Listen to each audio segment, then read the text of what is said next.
Bapak, Ibu, dan Saudara sekalian, firman Tuhan akan kita renungkan dari Roma 7 ayat 24 dan 25 demikian. Aku manusia celaka. Siapakah yang akan melepaskan aku dari tubuh maut ini? Syukur kepada Allah oleh Yesus Kristus, Tuhan kita.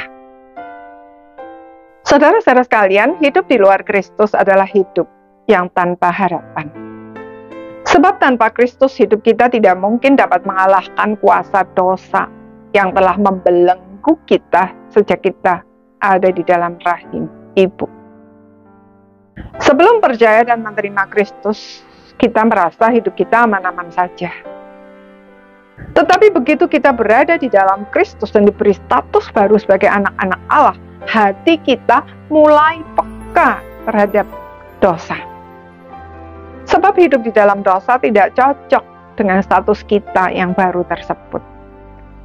Semakin kita mendekat kepada Tuhan, semakin banyak dosa yang disingkapkan. Sehingga hal-hal yang sebelumnya kita anggap biasa, tiba-tiba kita sadar bahwa itu dosa. Saudara, apa yang biasanya kita lakukan ketika kita sadar bahwa kita telah berbuat dosa?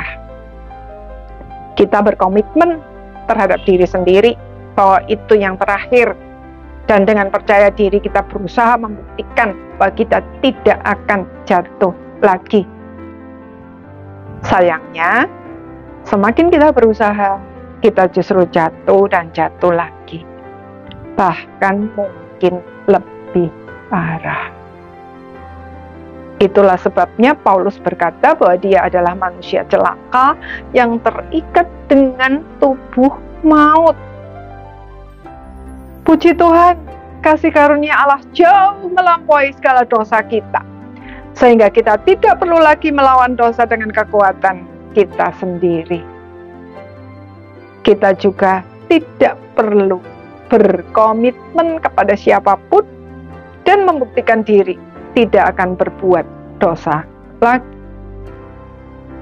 Yang harus kita lakukan adalah datang kepada Tuhan Yesus, mengakui bahwa kita telah jatuh dan bahwa kita tidak dapat menolong diri kita sendiri, bahwa kita tidak dapat menghapus apa yang sudah terlanjur kita lakukan beserta dampak buruknya, bahwa kita mutlak membutuhkan Tuhan Yesus, bertobat dan menerima pengampunan, mengampuni semua yang perlu kita ampuni termasuk diri kita sendiri, dan bangkit kembali bersama Kristus.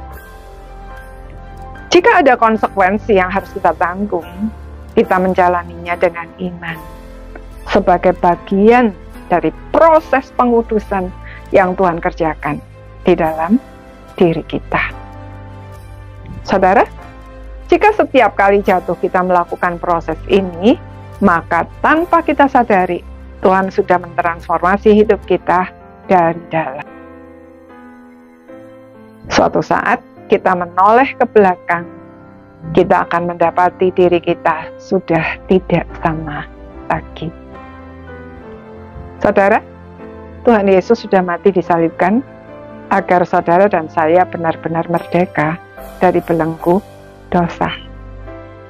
Masalahnya adalah, maukah kita memberi diri untuk diproses olehnya? Amin.